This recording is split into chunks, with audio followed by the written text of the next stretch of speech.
يا مساء الفل، اهلا بيكم. لو فاكرين ان التستنج مجرد انك تضغط على زرار وتشوف الموقع شغال ولا لا، يبقى فايتك كتير. مهندس ال QA الشاطر هو اللي بيعرف ينجز شغله بذكاء ويوفر وقته. النهارده هشارك معاكم اهم 3 اضافات تقدر تستخدمها في يومك ويحولوا طريقة شغلك تماما. اول اضافة معانا وهي سيلكتور هاب، وطبعا احنا عرفنا ازاي بنعمل لهم اضافات، بس خلينا نقول تاني عن طريق كروم ويب ستور.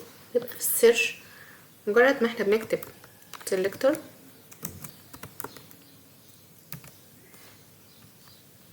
تمام.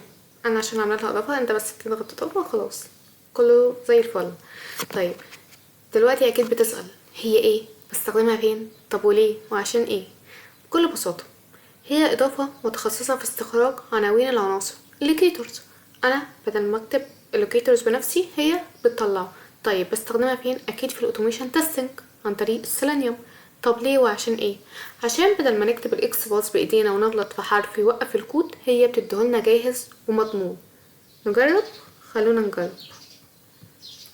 مثلا في جوجل عادي موجودة، تقدر تعمل كوبي الاي دي، النيم، الاكس باص، اي حاجة انت عايزها. طيب زي ما اتفقنا بنجربها فين؟ في IntelliJ كود. انا استخدمت الاكس باص فتمام، نرن ونشوف. يبقى اول اداة هي سيلكتور هاب، ودي المنقذ بتاعنا في الاوتوميشن. بدل ما نضيع وقت ونكتب الاكس باص والسي اس اس سيلكتور بايدينا ونغلط، كليك يمين على اي عنصر هي بتديك العنوان بتاعك وبيكون جاهز. كل اللي عليك تاخده كوبي وتحطه في كود السيلينيوم، وبكده بتضمن ان السكريبت شغال صح ومن اول مرة. اوكي، ندخل على اللي بعده.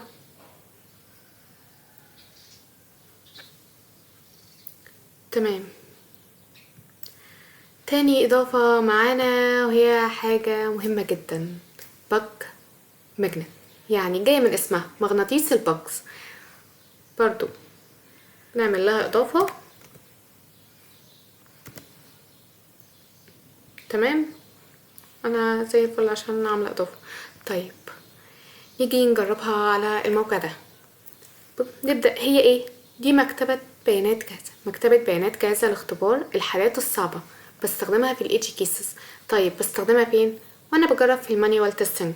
انا مثلا بعمل اختبار للفورم، فبعمل اختبار للفيلد، للهقل، الخانة، فهبقى عايز افكار كتير جدا. طب وليه وعشان ايه؟ عشان بتفكرنا بحالات اختبار ممكن ننساها، بتوفر وقت الكتابة اليدوية للبيانات الغلط. انا مثلا باجي هنا عن ايميل اختارها. طبعا الايميل ممكن الايميل ادرس عندي الفاليد شوفوا قد ايه والانفاليد قد ايه، بدل بقى ما اقعد اكتب وافكر طب الفاليد ممكن اختار ايه، كل حاجه كل سهوله كتب لي ايميل.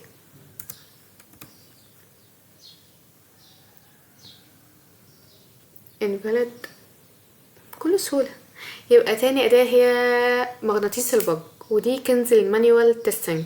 تخيل لو عايز تختبر خانة ايميل، باسورد، بدل ما تقعد تألف بيانات غلط، الأداة دي بضغطة واحدة بتديك كل الايدج كيسز الممكنة، نصوص طويلة، ايميلات غلط، حتى المسافات الفاضية. يعني لو جربنا هنا في الباسورد تكست سايز، عندي السبيس اشوفه بكل سهولة، نختار زود في ثانية حرفيا. فبضغطة واحدة بتملى الخانة وتختبر الفاليديشن بتاع الموقع في ثواني. تمام، ندخل على تالت أداة معانا وهي الجيسون فورماتر. اكتب جيسون.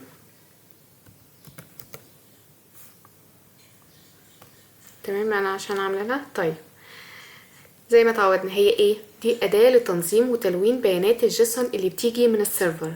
يبقى بكل بساطة كده سؤال، بستخدمها فين؟ تمام، في ال API testing لما بنفتح روابط الباك اند في المتصفح. ليه وعشان ايه؟ عشان نحول البيانات الخام السائحة على بعض دي ونخليها تبقى شكلها منظم ونقدر نقرأها ونتأكد ان السيرفر باعت بيانات صح. بنختبرها ازاي؟ بكده يعني انا بس بكتب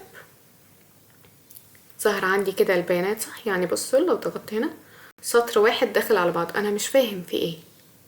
طب كده لا، ده انا عندي ايرور، عندي مسج، عندي نيكست ستيبس. طيب يبقى اخيرا اداة الجيسون فورماتر. تمام. لو شغلك فيه تعامل مع الاي بي ايز يبقى لازم يكون عندك السيرفر بيبعت بيانات خام. صعب جدا في القراءة، لكن الإضافة دي بتنظمها وتلونها بالشكل ده. تقدر تشوف الكيس الفاليو بوضوح، وتعرف لو في ايرور زي اللي عندنا كده بيقول لي انت محتاج كيس عشان تدخل. طيب انا بقى كده انا عرفت المشكلة فين من الاول، اكلم الديفلوبر لا انت عندك اصلا مشكلة وانا مش عارف اعمل تيست بكل سهولة، وتعرف لو في ايرور بعد السيرفر زي ما احنا شايفين هنا. وده بيسهل عليك جدا تكتشف المشاكل في الباك اند. يعني حتى لو جربنا هنا، احنا ممكن نجرب هنا.